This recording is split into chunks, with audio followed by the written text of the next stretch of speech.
Hello, I'm Willie, and welcome to the first video in my Bloodborne Design Series. In this series, I will be selecting small portions of the game, going over the design, talking about what works and what doesn't, and discussing why the designers made the decisions they did.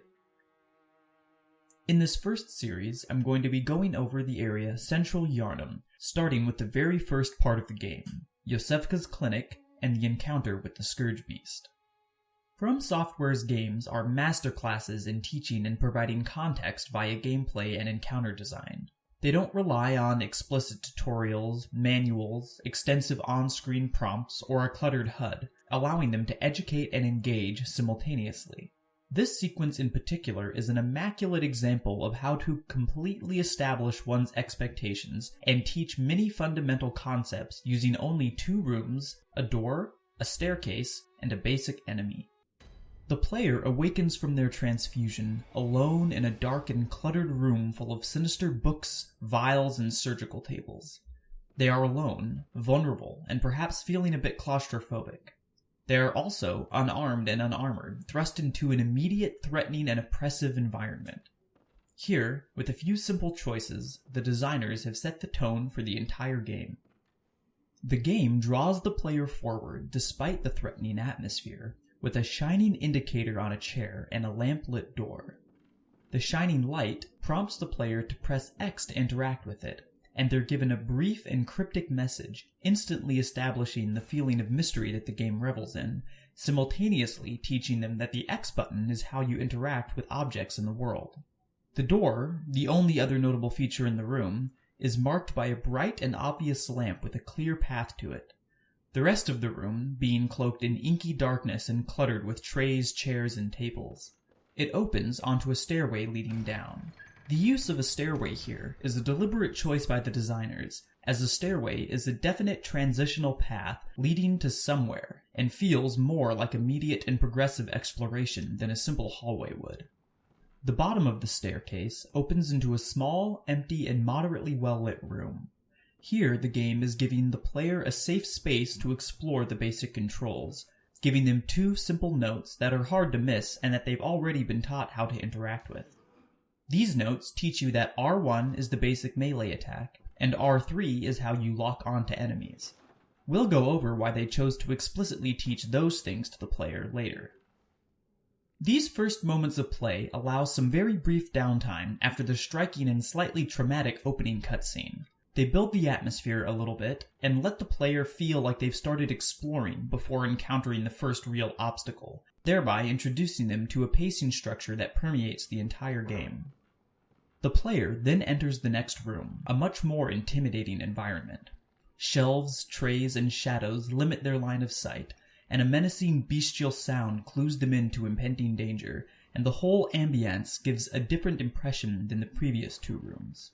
It's also a much larger area, with a high ceiling and walkways above, which add tension as the player progresses, both because of the meta-inference that combat in third-person action games tend to happen more often in open spaces where there's room to strafe and dodge, and because it allows the potential for hidden traps or pathways that aren't immediately apparent.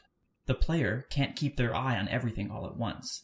In a sense, we've switched from a claustrophobic environment to an agoraphobic one. Finally, at the end of this room, drawn once again by an obvious path forward and a bright lamp near a doorway, the player encounters a Scourge Beast. The amount of critical information the designers convey with this simple scenario is truly impressive, so let's break it down. First, notice that it's facing away from the player and doesn't notice them immediately. This simultaneously reinforces the feeling of sneaking nervously around, further establishing the game's tone, and teaches the player the limits of this creature's perception and how the enemy aggression works in this game. It perks up if the player walks near it, not fully noticing them until they get very close, teaching them the range and sensitivity of its hearing. Also notice that it doesn't face directly away and turns its head slightly once it sees the player out of the corner of its eye, giving them an idea of its cone of vision. All of this also clues the player in to the potential of sneaking up on enemies in this game, even though it's not actually possible to sneak up on this one. This scene also does a lot with sound and visual design to set the tone, but that's a topic for another show. Real quick, I'd like to point out a few important things before moving on. The fact that the beast is obviously preoccupied by feeding makes the player feel a little safer when approaching it, a little more confident that it might not notice them, lending just the smallest sense of security despite being a skinny, weaponless human in a room alone with a massive wolf creature. This, like the doorway and the staircase, endeavors to entice the player forward. Also, if you lock onto the creature, which you remember is one of the only 2 skills the game has explicitly taught you at this point, you will see that its health bar is already way below half. This establishes that the creature can be fought, something that holds true for almost every creature and NPC in the game, and also provides important context. The fact that the beast's health is well below half implies that it's actually pretty badly wounded. This allows the player to think that maybe they have a fighting chance, once more drawing them onward despite the obvious danger, another dynamic that is critical for the player to be familiar with, as it will persist throughout the entire game. Finally, recall that the second of the 2 skills that have been explicitly taught to the player is the basic R1 melee attack. This, along with the deliberate omission of the dodging and running controls and everything previously mentioned, ensures that most players will attempt to fight the beast on their first playthrough, and likely experience the most informative outcome to this encounter. Now, there are 3 potential outcomes once the player reaches the beast. The first, and most heavily encouraged by the designers, is that the player attempts to fight the creature and is killed by it. This gives a brief introduction to the basic combat controls and mechanics, health, stamina, and healing back health by attacking quickly, as well as establishing how aggressive and fast the enemies are in this game.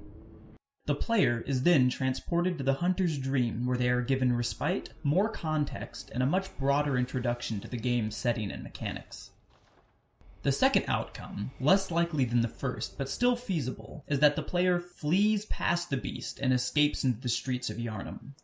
While this is not considered ideal for first-time players by the designers, they made a deliberate decision to allow it, both as an option for experienced players and first-timers who manage it. They positioned the beast slightly off to the side, giving the player a path to run past it, and put another lit, open doorway and a staircase as an enticing escape route. Note that this time the staircase leads up to a closed door with light shining through the cracks. This makes it a much more appealing option to our subconscious. Imagine how different it would feel if that staircase led downward to another dark opening or interior room. This outcome teaches the player that fleeing from enemies is a viable option, that enemies will chase you, but not forever, and potentially other quirkier things like the fact that you're invulnerable when interacting with some objects in the game, like doors and levers. The final and least likely outcome is that the player slays the beast barehanded.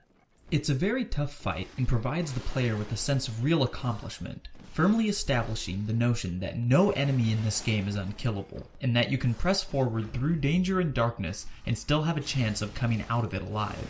It also provides some of the benefits of the first outcome, giving a brief introduction of the game's basic combat controls and mechanics, and showcasing the fast and aggressive nature of the game's enemies. Well, that'll do it for this episode. I'm already working on the next few and plan to do all of Central Yharnam. Please comment, like, and share. This is my first time doing anything like this, so your feedback is greatly appreciated. Good hunting.